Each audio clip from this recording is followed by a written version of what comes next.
What's going on, guys? This is Mike with the 1% Mindset Podcast. Hope you guys are doing absolutely amazing. I have a good friend, Aaron, with me. How are you doing, brother? Hey, I'm amazing today. How are you, man? I am pretty good. Man. I wanted to, I usually do the introduction. I'm going to have you introduce yourself. But before I do, I know you're in sunny Florida right now. Yes. How's it going down there?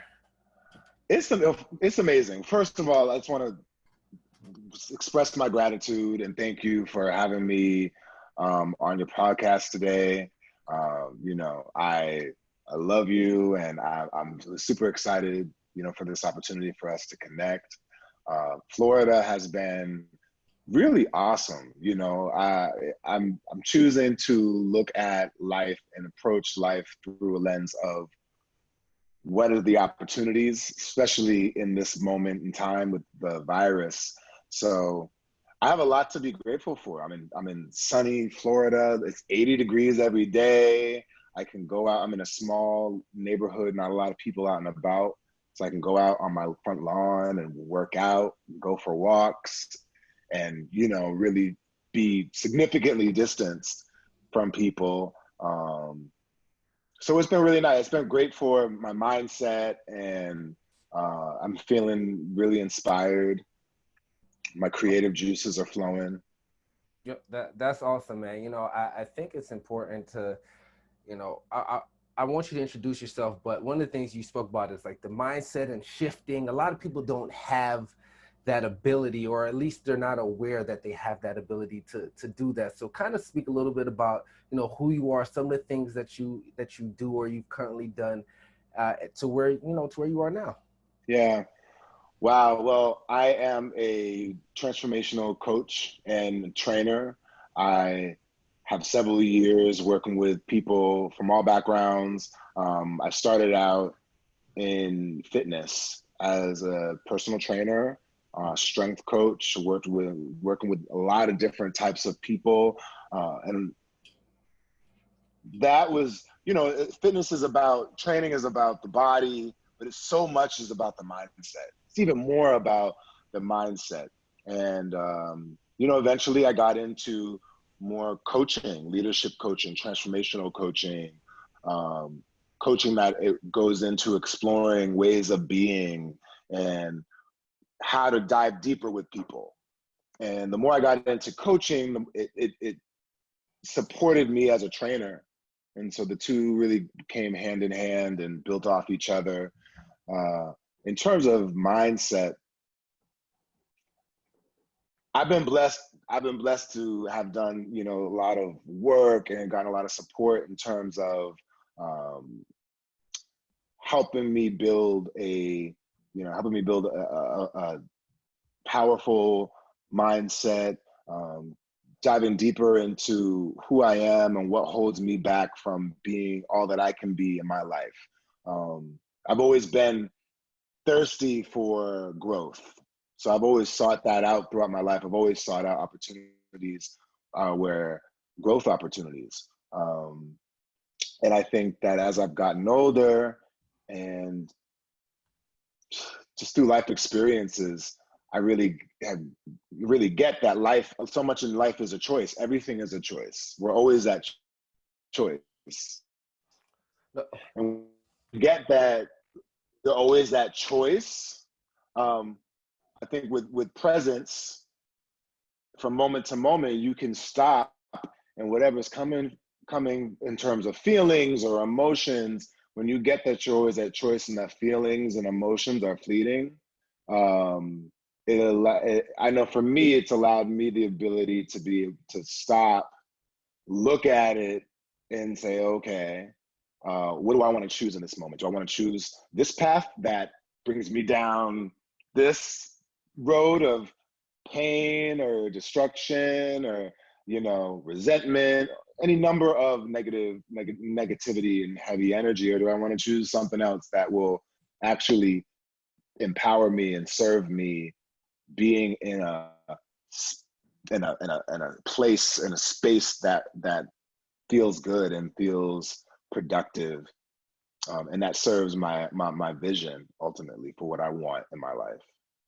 Oh, absolutely. So, fitness kind of, you know, allows you to kind of get into that mindset. So I heard a story really quick, that back in the day used to be like my size, right? So you, you know, maybe about 50, 60 pounds smaller than you are now. Oh yeah. Pretty sleek guy.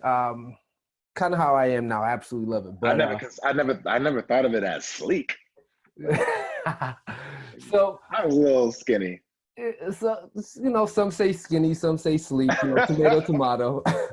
But it takes a really big shift to obviously be disciplined to become obviously a personal trainer. So what what was some of the things that you did to get there? And then actually I'll have you start with that to get from me, right, my size. And for those who know me, I'm about a buck 60, soaking wet, to where you are now, right? Yeah, yeah. Well, I grew up playing sports. I grew up playing basketball and track and field, and I was that athlete. I was playing sports year round, and I was always athletic and tall and very like long. Like I remember being a teenager, 14, I could stand up straight and touch my knee, tops of my knees.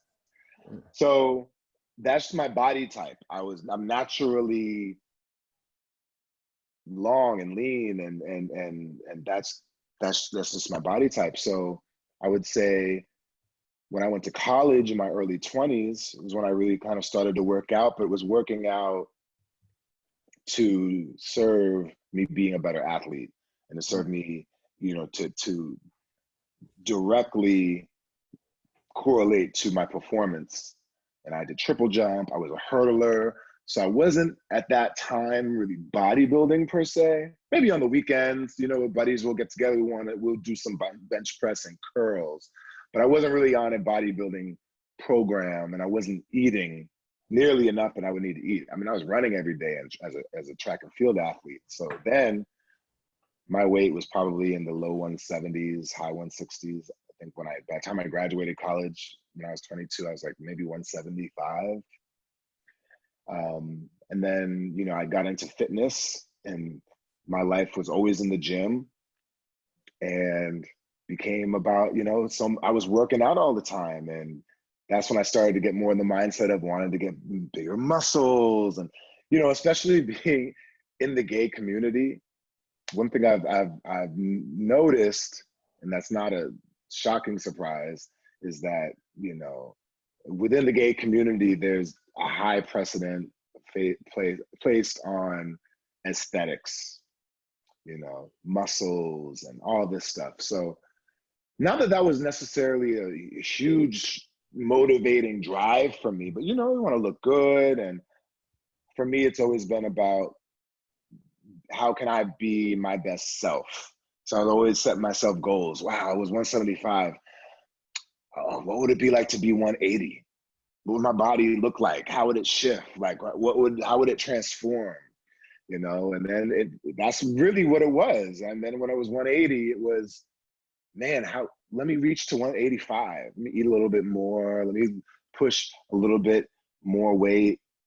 And then, yeah, the next thing I know, over time, it took years. I'm 30.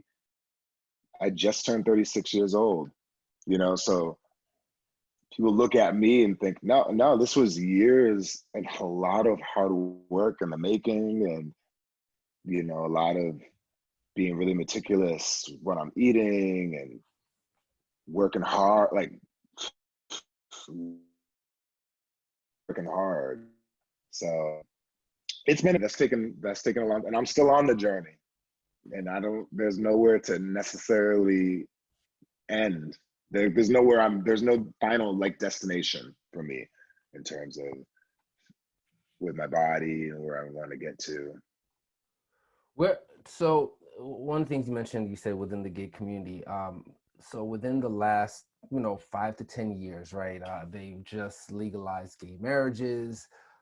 It's starting to become, I don't want to say a norm, but people are more accepting of it now. What was it like early on, being a gay Black male within society, and how did you know, your coaching and transformation, how did that kind of help along that journey? Mm. Well, it was very challenging growing up in the environment that I grew up. You know, I didn't look around and see a lot of people who looked like me that have the color of my skin, let alone, you know, I grew up in the 90s. I went through high school, late 90s, early 2000s. That was a very different time. Wasn't that long ago, but it was light years ago. And um, so for me, it was really challenging being, you know, being gay, knowing that and not feeling like I had any kind of outlet, not feeling like I had anyone to talk to, anyone who was like me, anyone to relate to. It really wasn't until I came to New York for college that and where I was meeting and engaging with other gay men, just gay men, let alone Black gay men. And I think it was a matter just of maturity, of of confidence, growing confidence in myself and assurance in myself. You know, I'll never forget when I came out to my mom. I think I was 20, 21.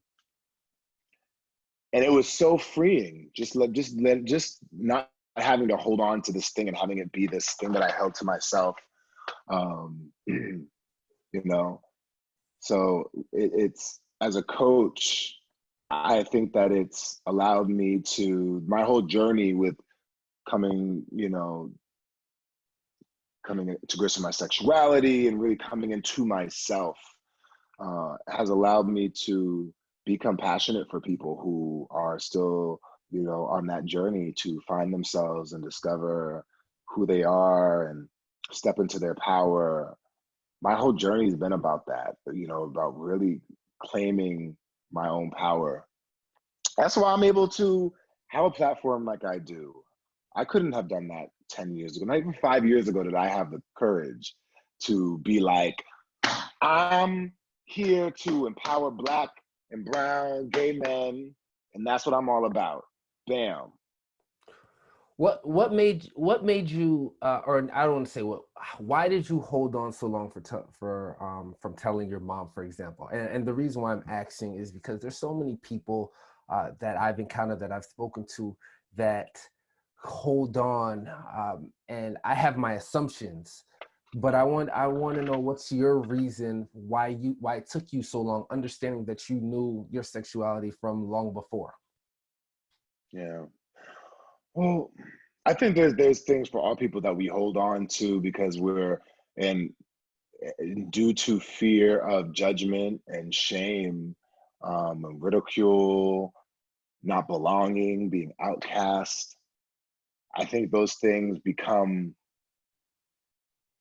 barriers in the way of us being fully authentic with people in our lives and fully ourselves. And that was it for me. You know, growing up, I held being gay. I remember being the fear being crippling of like what people would think, and being like outcast, and that I was going to be this. It was all stories in my head to a degree. Um, and then as the time goes on, it becomes this, as time goes on and you hold on to something as like a secret, it builds energy. It has more of an energetic charge to it. And the longer you wait, and the longer you hold on to it, the more power, the more power, I won't speak for, the more power it held over me. The harder it got to even say it. So that's really it, you know. And I think what ultimately had me just get over it was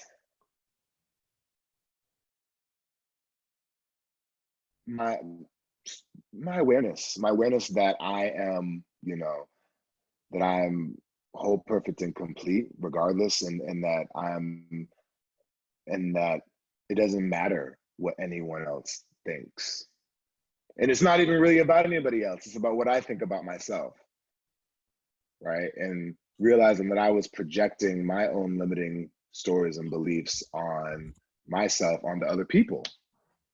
Because so many people in my life are like, oh my God, Aaron, I wish you would have told me. Like, I would have loved and celebrated you, you know, but it was my own stories and fears that got in the way of me fully owning and fully standing in my power, you know? And that's what so much of my journey has been about, being fully me, and less in my head, less concerned about what anybody thinks, um, and letting my heart lead, and knowing that I'm the shit, you know, not from a place of like arrogance, but from a place of just knowing and loving every aspect of myself, and the flaws, the whatever I, you know, want to say is not, you know, right or anything, just loving me, because there's only one me.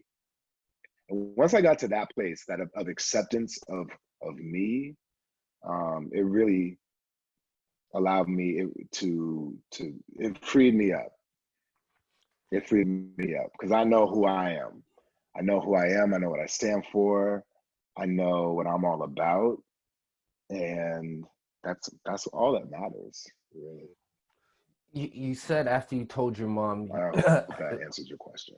No, absolutely, absolutely. So you said that your after you told your mom, it was this freeing sense, so to speak. Was she one of the last people you told her, or was she the biggest? I don't want to say obstacle, but was that like your feeling where you said, okay, once I tell her, then I am in the clear? Was she that Yeah, person? yeah, it was more that. She represented for me, like,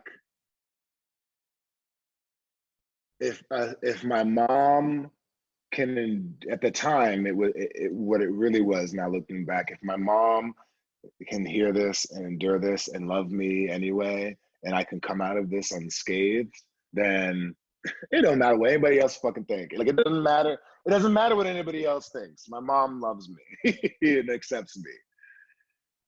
At the time, that's what was so freeing after telling her, was like, okay, Aaron, that wasn't so hard, you know, Got it. So go she on was. with your life. No, awesome. So she was that shifting point. And the reason why I asked, because I think so many people, again, that I've encountered or that I've seen or spoken to, it's usually that one or maybe two people, if they can find the courage or build the courage to let them know, whatever their issue is, Yeah. whatever their situation is, then it completely like transforms or frees them up, right? It's just that one or two Mm-hmm. people. So, I think that's important. And that probably was one of the, bigger shifts for you once you were able to tell your mom, for you to feel, I guess, completely free, whether it was in public or like whatever that looked like for you, I'm Yeah. assuming. Awesome. So, Yeah, because yeah, totally. They hold more. When you realize, I realized that, wow, like, she has a lot of power. You know, the fact that I have so much of it's such this thing to get over. You know, and then once I got over it, that release, it was a release. You know, so how did she take it? wonderfully. I'm so grateful. I have such a wonderful mom. It was literally one of the most beautiful moments of my life, just having her look at me in my eyes and like tell me that, like, she could never, like, she cares about, what she cares about is that I'm happy and that I'm living my life with principles, and that I'm, being like a good person. You know, she's like, Aaron, like, I'll always have your back. she's, and it was so just like, it was just so beautiful, because it was so I could just tell that it was so just outside of her to feel any other way, that she couldn't even, it wasn't even in her to feel, or if it, like, to feel any, she, the love was just so powerful. I mean, I'll never forget it. We were in IHOP. I had gone home. I was in college and I was home for, like, it was like back when we used to celebrate Christopher Columbus, we used to get like a week off for Christopher Columbus Day. And I was home and I told myself, I'm going to tell my mom this trip home, I'm going to tell my mom. And Lord knows I waited till the very last, literally the night before I was supposed to get the bus. I'm like, Mom, let's get breakfast tomorrow morning. And she's like, okay. I pushed back. I got on a later bus than I was planning on getting on. We're sitting at breakfast for like an hour and a half. And my story was that it was too crowded. There was too many people around for me to tell her, you know. And then finally, when it, you know, became a comfortable enough environment for me, yeah, I told her. And it was beautiful and we cried. And I think that helped me kind of realize, Aaron, like, what's the big deal? It's not a big deal. That's amazing. That's amazing. So now you've kind of mixed and mirrored your fitness side, which I want to speak to you about. Obviously, you have clients that you work with, and how this virus and COVID-19 has affected that.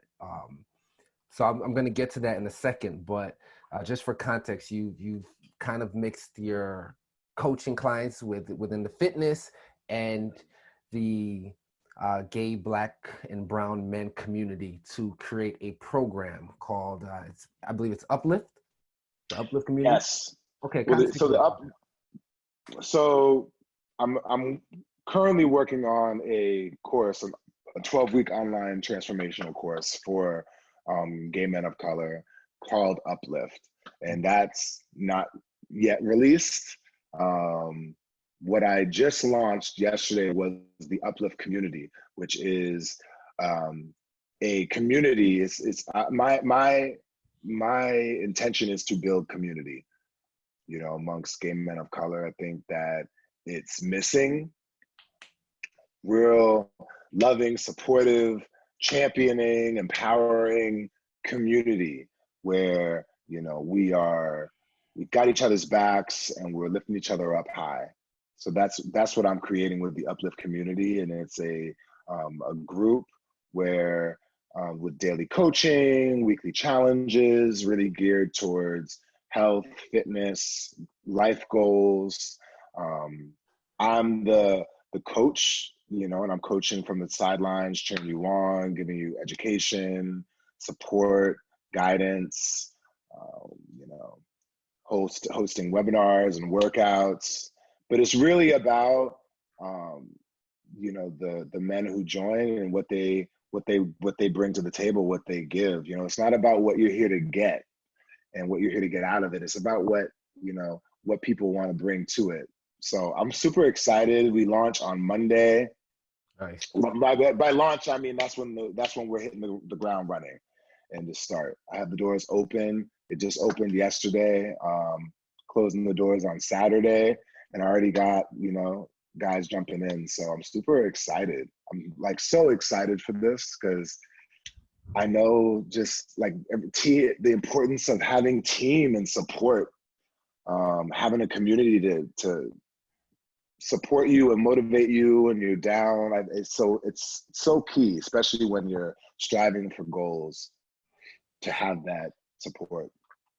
Do you think that gay, black, and brown men, they're a community that's overlooked possibly, or not, I guess, attended to? Am I making sense? Or maybe Overlooked by whom? I guess just by societal standards, right? So, and I'll preface my comments by saying this: what I noticed is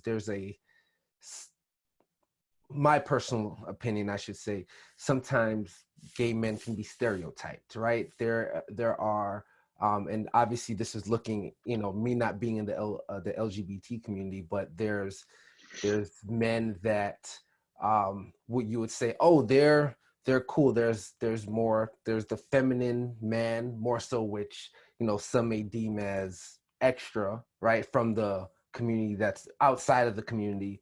There are you know, there's different stereotypes that that the outside community may have of the LGBT community. So when I say, do you think they're overlooked? Are you creating this community? I guess your passion for creating this community, is the purpose solely because you've noticed there's gaps, or there's people that are feeling, that may feel like outsiders in the Oh world? yeah, yeah. Great question. Absolutely. I feel like black men, gay men get to really be loved up on right now. Get to have support. Get to have a community that's built on love and team and coming together in a safe space. I think that's so important, and a lot of people within the Black gay community, anyone who identifies as a person of color.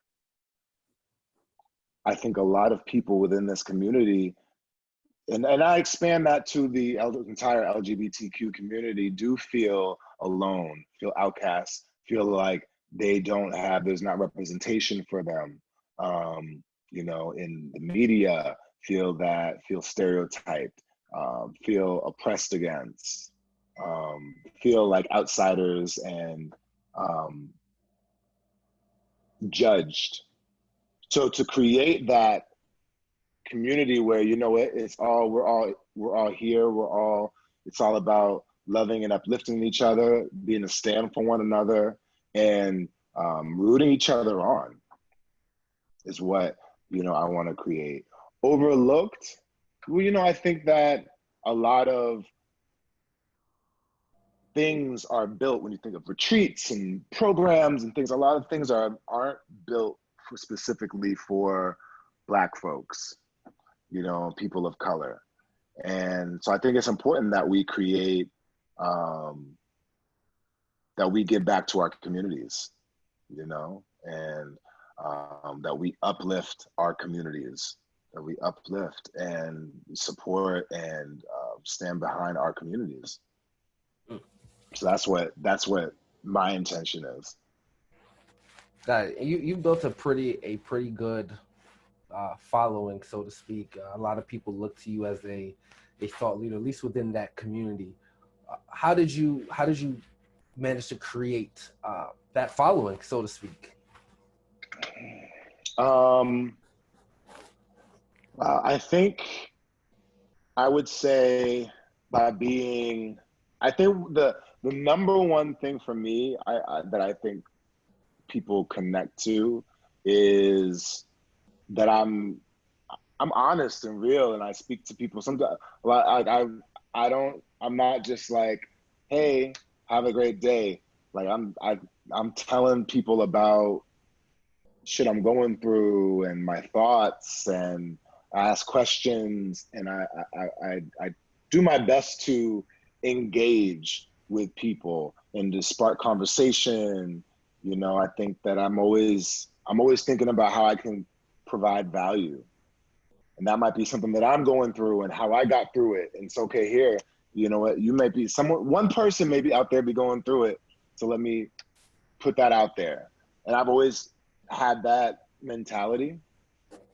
And people like, I work in gyms, and I post my workouts and I post, pictures where I'm flexing and stuff. And, they like that too.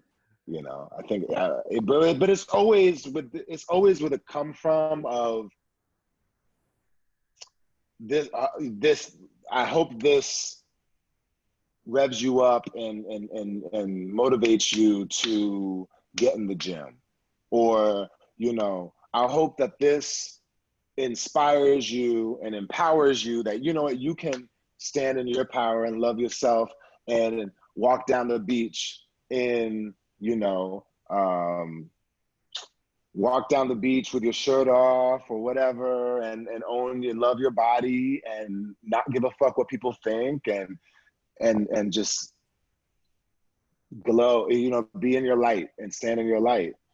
That's really what I hope people get, and what I really want to communicate to people. There's a lot of people that you inspire for various reasons. Obviously, being a coach, being an outwardly, gay black man. Who inspires you? Who inspires me? Hmm. You know, I not one person is coming to my mind in this moment. Um, what generally inspires me are people who are consistent with their, beliefs and what they stand for, people who are focused outward and are giving, like givers. What inspires me are people who are passionate about, and not passionate like they need to be right about how they have it, but just have a thirst for life and a curiosity for life. And that can show up in a lot of different ways. That's what inspires me. People who are resilient and tenacious, I find it incredibly um, inspiring. Trying to think of somebody specifically that comes to mind. No one's coming to mind in this moment, but So let me. So I ask: do you feel a sense of obligation to, because of the amount of people or the community that you're leading, to be a certain way or to do certain things, whether that's having to put out a workout, having to motivate? Like, do you have a sense of, or do you feel, I guess, a sense of obligation because of the people behind you that are looking up to you? good question. Um, I don't feel a sense of obligation. Obligation feels like duty, like heavy, like I have to do this, like heavy response. I feel more of a responsibility from a place of like, if it's to be, it's up to me. Like this is what I'm put here to do. And I've been blessed with gifts. I've been blessed with tools to I've been blessed with certain knowledge to give away and to support other people. So for me, it's more of something that I really enjoy doing and that I'm inspired to do. I'm inspired to give away. If anything, creating this community with the Uplift community was completely out of passion and an extension of my personal commitment to um, to empower and be a stand for Black men, Black gay men, the LGBT community. Uh, so it feels organic for me. Was there a particular event that that you decided, like, hey, I have to be this stand for gay black men? This is the reason. Maybe you saw something, or something possibly happened, that this kind of aha moment came to you. Sure. I'm not sure if there was one event. I think that it's been brewing and growing over time. And I've dipped my toes and then I scurried away for fear of, oh my God, that's too big. Dealing like I would say that I really owned this platform within the last, like owned it within the last year and a half. Prior to that, I didn't fully own it. Like I still wanted to be for everybody. I want everybody to be fit and healthy and feel good about their lives. And I think in terms of looking at world events that was going on, I remember the summer of 2016 was really powerful for me, with all of them, because it was like every other day, it was like national headlines. This Black man got shot by, got killed by a police officer, and this man got pulled over and was shot. It was like boom, boom, boom, boom, boom, and that was like traumatizing for our community, and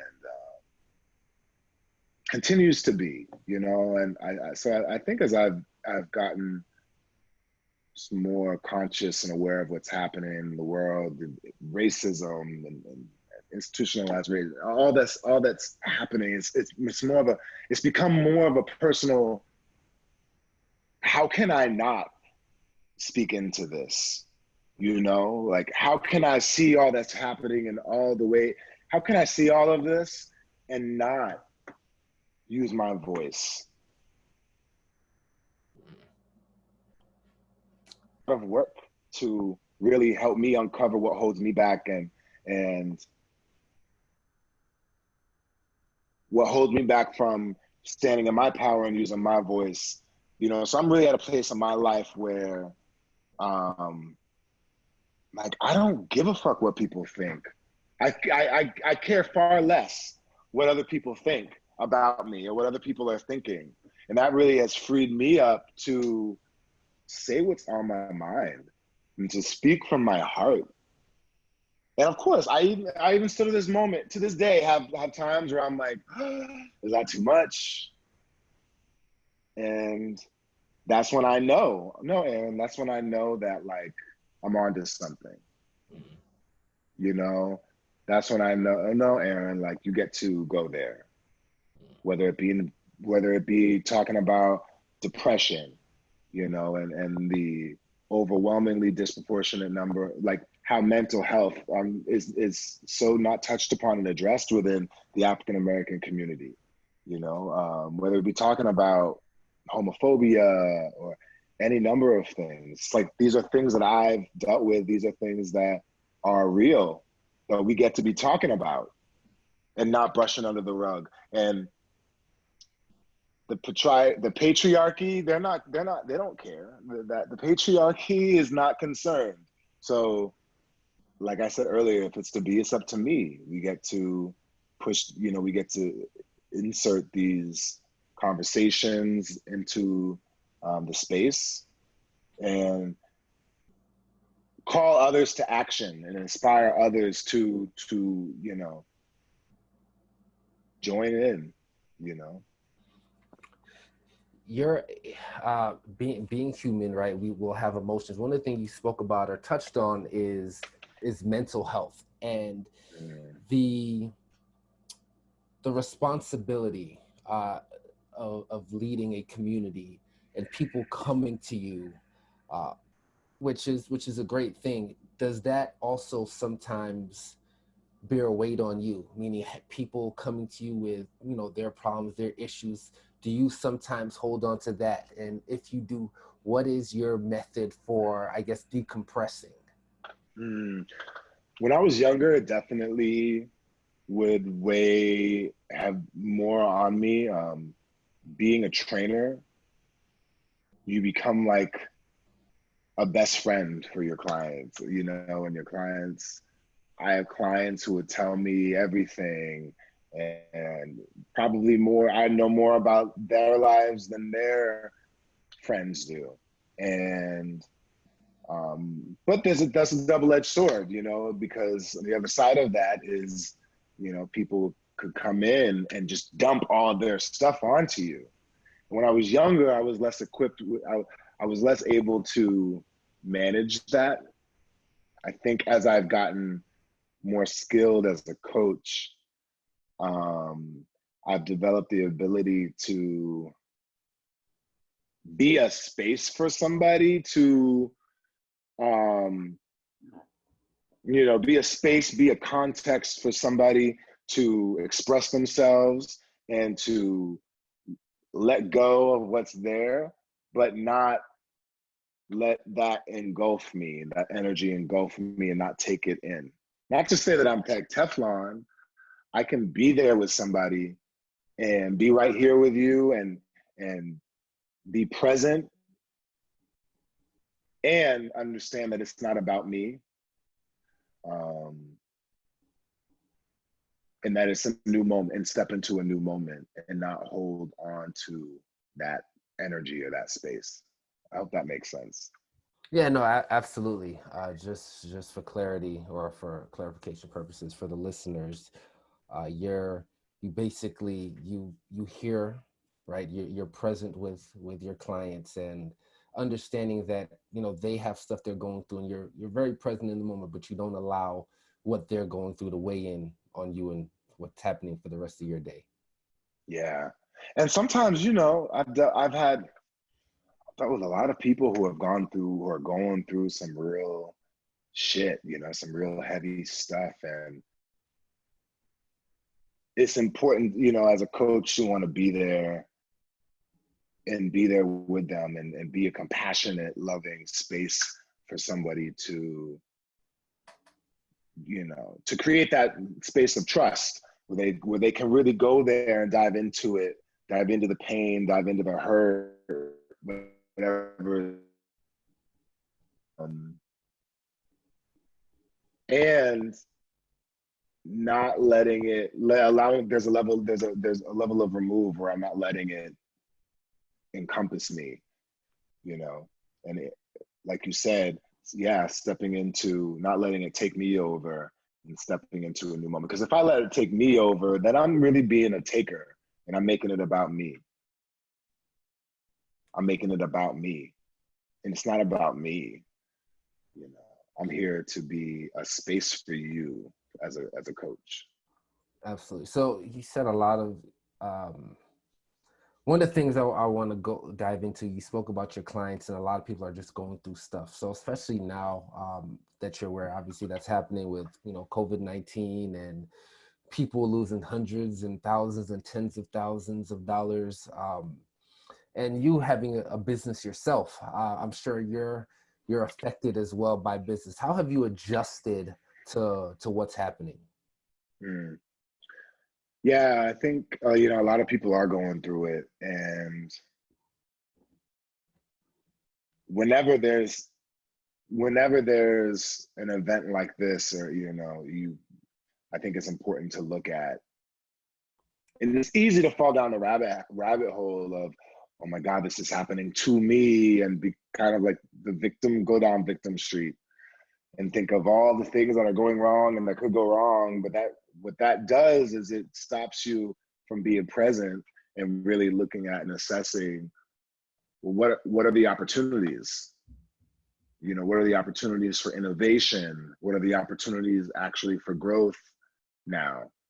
Um, so as a business owner and as a person who worked with a lot of people in person, with my clients were in person, yeah, it's been an opportunity for me to grow and it's funny because a year ago I said my intention is to bring my business online, and that in a couple of years I'm not going to be working training people in person anymore.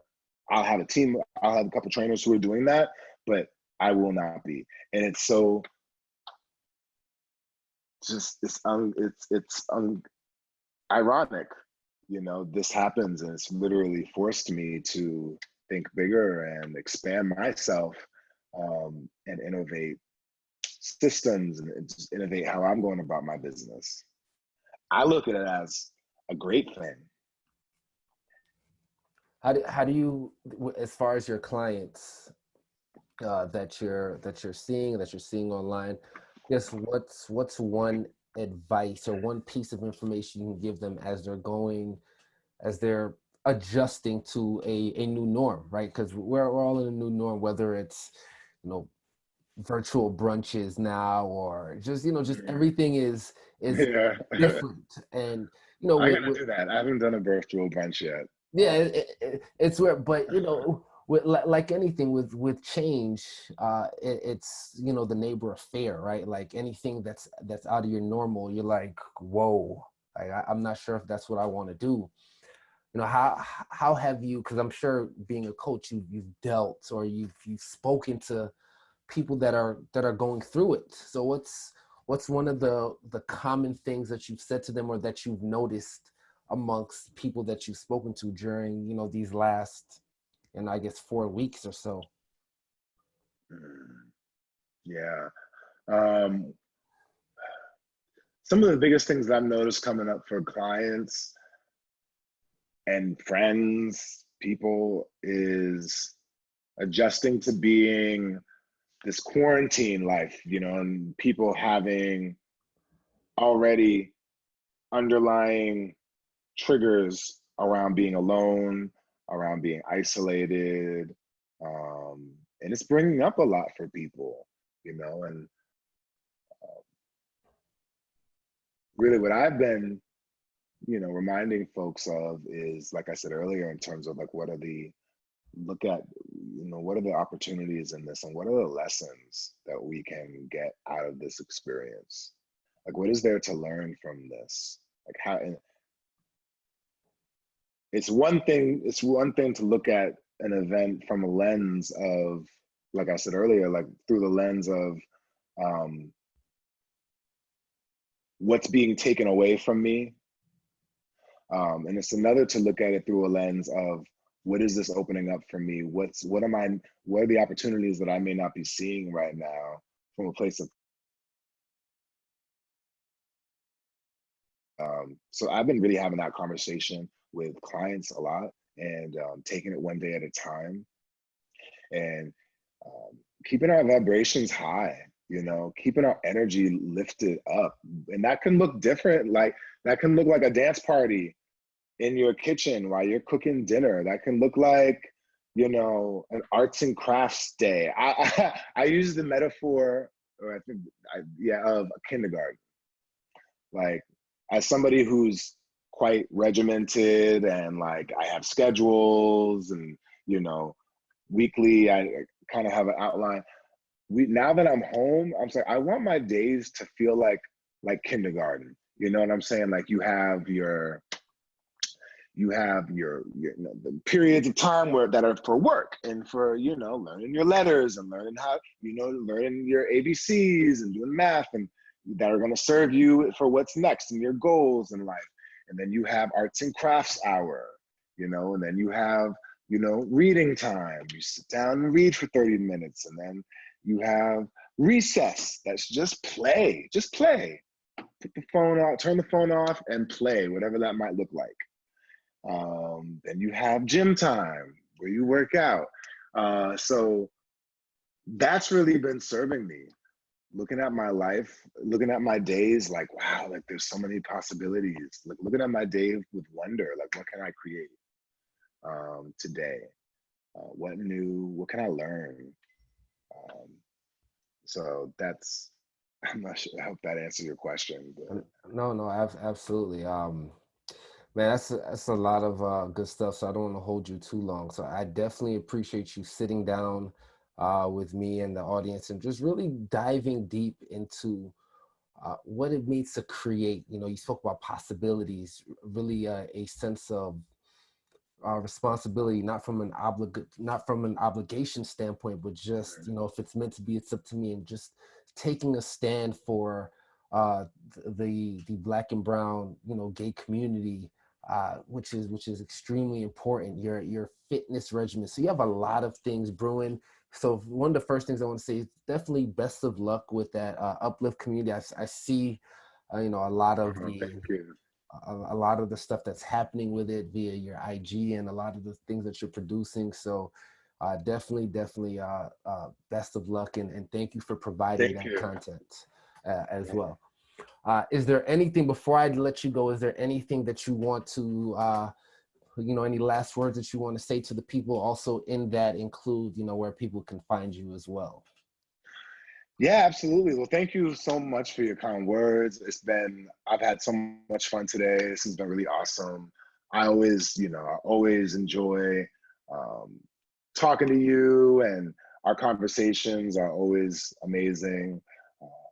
So for everybody out there, you can find me on Instagram. It's literally my name, Aaron _ DeGraffe. Find me on Instagram, Facebook. And yeah, I'm definitely excited for what comes with Uplift Community. And keep your energy up, stay positive, keep your vibrations high, keep saying that. And yes, we get to be that light we get to be that light. We get to just be positive for the people in our lives, and yeah, keep the energy up. This was awesome today. Thank you. Awesome. Thank you so much. Again, guys, find Aaron at his name at Aaron_DeGraffe. I'll have all of the information in the bio so you can check that out. And again, man, I appreciate you, brother. The 1% Mindset listeners Thank as well. you. Take Thank you care. so much. Definitely, brother.